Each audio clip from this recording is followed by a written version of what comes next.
ሰላም ጤና ይስጥልን ውድ የቻናላችን ቤተሰቦች፣ ዛሬ በአዲስ እና ትኩስ ሰበር መረጃ ወደ እናንተ መጥተናል። ለዚህ ቻናል አዲስ ከሆናችሁ ቻናላችንን ሰብስክራይብ በማድረግ የደወለ ምልክቷንም በመጫን ቤተሰብ እንድትሆኑ ስል በታላቅ አክብሮትና ትህትና ጠይቃችኋለሁ። በየጊዜው የሚለቀቁ ቪዲዮዎች እንዲደርሷችሁ ደግሞ የደወለ ምልክቷንም በማብራት ለወዳጅ ዘመዶቻችሁ ደግሞ ቪዲዮን ሼር በማድረግ ሀሳብ አስተያየታችሁን ደግሞ በሀሳብ መስጫ ሳጥን እንድታሰፍሩ ስል በታላቅ አክብሮትና ትህትና ጠይቃችኋለሁ። ዛሬ እጅግ ደስ የሚያሰኝ በጎ የተባለ በሶሻል ሚዲያዎች ላይ የተንቀሳቀሰ የሚገኝ እጅግ አስገራሚ ሉላ ገዙን አስመልክቶ የወጡ መረጃዎች አሉ። እስከ ፍጻሜው የምናስደምጣችሁ ይሆናል። አብራችሁኝ ቆዩ። ሉላ ገዙ እንደገና የደመቀችበት ፈጣሪ ደግሞ የሚክሳትን ባል የላከበት ጊዜ እንደሆነ ይታመናል። ይህም ደግሞ ሁሌ ለሁሉም ሰው የሚሆን አይደለም። አንዳንዴ ፈጣሪ ካላደላችሁ በስተቀር የልባችሁን የሚረዳ ሰው ማግኘት እጅግ ከባድ ነው። አሁን ጊዜው እንደከፋ ቢታወቅም ነገር ግን አንዳንዴ ልባችንን ስብራት አይቶ ፈጣሪ የሚክሰንንና አብሮ የሚቆይ ሰው መላኩ እጅግ የሚያስገርም ነው። በብዙ ፈተናዎች እንኳን ብታልፍም ነገር ግን ፈጣሪ አሁን ባለው ህይወት መንገዷ እንደገና ሳትን ሰው መላኩ እጅግ የሚያስገርም ሆኖ ይቀጥላል። ታዲያ ይህንን ተከትሎ ብዙ አርቲስቶች እና የጥበብ ሰዎች ሽምግልናውን እጅግ እንዳደመቁት ይታወቃል። አንዳንድ ሰዎች እሷን ሲያዩ ከደስታ ብዛት የተነሳ እያለቀሱና ደስታቸውን በእጥፍ እየገለጹ እንደሆነ ይታያል። ይህንን ተከትሎ ብዙ ሰዎች ዜናውን የተቀባበሉትና ሶሻል ሚዲያዎች ላይ እየተጨናነቀ ይገኛል። ታዲያ ሉላ ገዙን የማያውቃት ሰው አለ ብሎ ማሰብ ከባድ ነው። ከኢቢኤስ ቴሌቪዥን በፊት የሞዴሊንግ ስራ እየሰራች እንደነበረች ቢታወቅም በዛ በሞዴሊንግ ስራ አማካይነት ባሏ እሷን ተመልክቶ አብሮ የፍቅር ግንኙነት እንደጀመሩ ይነገራል።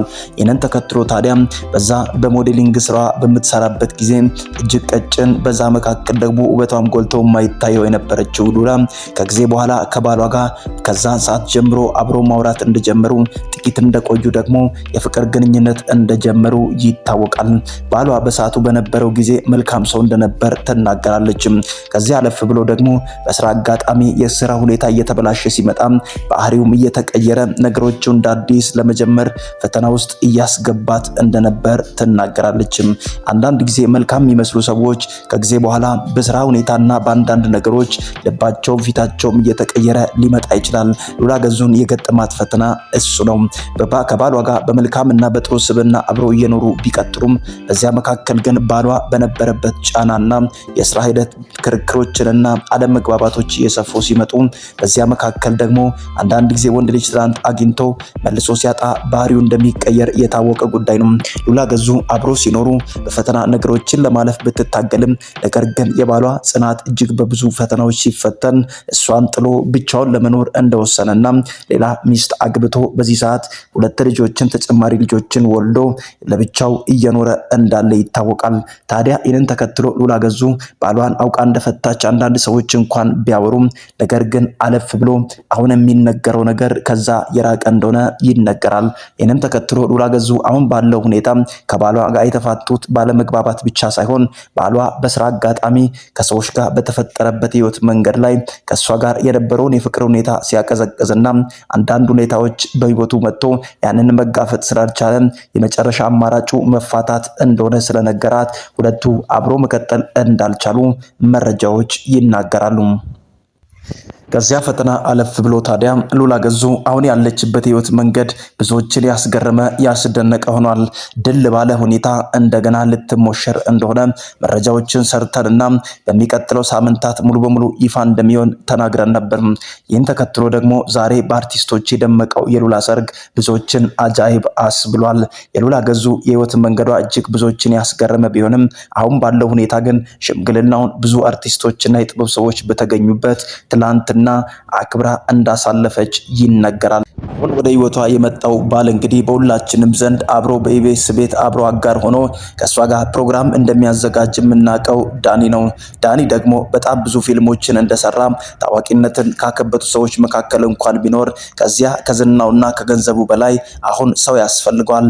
አብሮ ቀጥሎ ህይወትን የሚመራና በብቸኝነት ህይወት መንገድ ውስጥ የተፈተነ ለሚገኘው ዳኒ ሉላ የመሰለች ሴት ማግኘቱ እጅግ የሚያስገርም ነው።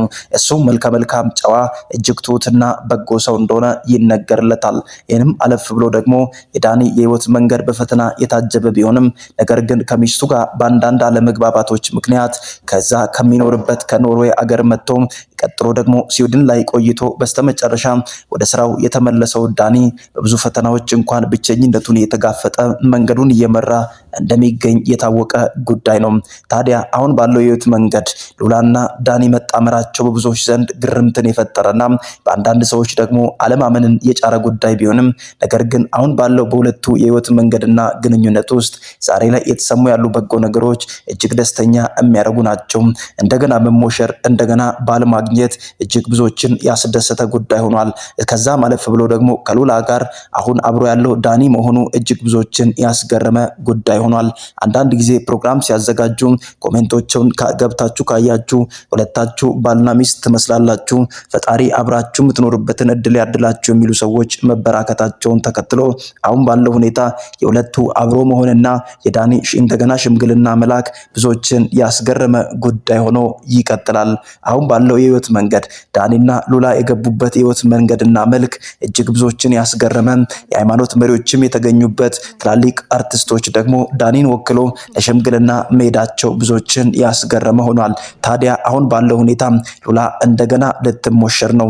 እንደገና ለልጆቿ በጎና መልካም አባት ማግኘቷ እጅግ ደስተኛ አድርጓታል። ይህን ተከትሎ ከዚህ በኋላ ያለው የኢቢኤስ ጉዳይና አብሮ ባልና ሚስት የሆኑ ሰዎች ወይም በፍቅር የቆዩ ሰዎች ታዲያ እንዴት ነው ሁለቱ አብሮ ፕሮግራም ማዘጋጀት የሚችሉት የሚለው የብዙዎቹ ጥያቄ እንኳን ቢሆን ኢቢኤስ ለሉላ ትልቅ ቦታና ትኩረት አለው። ዳኒም ደግሞ ብዙ ዝነኝነትን ካከበቱና በጎ ከሚባሉ ሰዎች ውስጥ መካከል ስላለ ነገሮችን እስከዛሬ ያቆዩበት የመጀመሪያው ምክንያት ምንድነው? በኢቢኤስ ቤት ሁለቱ አብሮ መቆየት እንኳን ካልቻሉ ሉላ ባለፈው የራሷን ፕሮግራምና የዩቲዩብ ሾው ይዛ ልትንቀሳቀስ እንደሆነ መረጃዎች ወጥተው ነበር። ለዛ የሚሆን ስቱዲዮ ዳኒ በሚገርም ገንዘብና ሁኔታ ለሉላ አዘጋጅቶ ቀጥሎ ሉላ በራሷ የዩቲዩብ ቻናልና በራሷ ስራ ልትመጣ እንደሆነ መረጃዎች ወጥተው ነበር። ታዲያ ቀጥሎ በኢቢኤስ ቤት እንኳን ሁለቱ አብሮ መታየት እንኳን ባይችሉም ቀጥሎ ሉላ ለራሷ የሚሆን ነገር ተዘጋጅቶላት እየጠበቀች እንደሆነ ይታመናል። አሁን ባለው የህይወት መንገድና መልክ ዳኒና ሉላ አሁን ያሉበት የህይወት መንገድና አሁን ያሉበት እንቅስቃሴ በብዙዎች ዘንድ ደስታን የፈጠረና በጎ ነገርን የጫረ እንደሆነ እየተነገረም ይገኛል። እናንተ ታዲያ የሉላና የዳኒ ሁለቱ መጣመር ሽምግልናው አሁን መላኩ እናንተን ደስ አላሰኛችሁም ወይ? ሐሳብ አስተያየታችሁን ኮሜንት ላይ አስፍሩም። ታዲያ አሁን ቀጥሎ ባለው የህይወት መንገድ ዳኒና ባለቤቱ የቀድሞ ባለቤቱ ምን ሊሆኑ ይችላሉ የሚለው የብዙ ጥያቄ ሊሆን ይችላል። ታዲያ ብዙዎቹ ይህን ጥያቄ ሲጠይቁም ዳኒ ከዚህ በፊት ከነበረው ትዳር ጋር አብሮ እየቀጠለ እንዳልሆነ ረጅም ዓመታቶችን ከሚስቱ ተለይቶ እሷ የምትኖረው ስዊድን ቀጥሎ እሱ ደግሞ ኢትዮጵያ ለስራ ተመልሶ እንደገና ወደዛ እንዳልተመለሰና እዚህ አዲስ ህይወት መጀመር እንዳለበት ወስኖ ወደ ህይወት እንደገባ ይታመናል። የሉላ ገዙም የትዳር መንገድ ካበቃ ረጅም ዓመታቶች ተቆጥሯል። ስለዚህ የሁለቱ አብሮ መሆን በሁለቱም ዘንድ ትልቅ ደስታን የፈጠረ፣ ለልጆቻቸው ደግሞ እርስ በርስ መተጋገዛቸው አስፈላጊ ስለሆነ አሁን ባለው ሁኔታ የወጡ መረጃዎች ይህንን ይመስላሉ። ለዚህ ቻናል አዲስ ከሆናችሁ ቻናላችንን ሰብስክራይብ በማድረግ የደወል ምልክቷንም በመጫን ቤተሰብ እንድትሆኑና ለሉላ የተሰማችሁን ደስታ ኮሜንት ላይ እንድታስቀምጡ በታላቅ አክብሮት ጠይቃችኋለሁ። ሽምግልናው በዚህ መልክ አልፏል። በቀጣይ ደግሞ በትላልቅ መረጃዎች እስከምንገናኝ ድረስ ባላችሁበት ሁሉ ቸር ቆዩ፣ ቸር ሰንብቱ እላለሁ።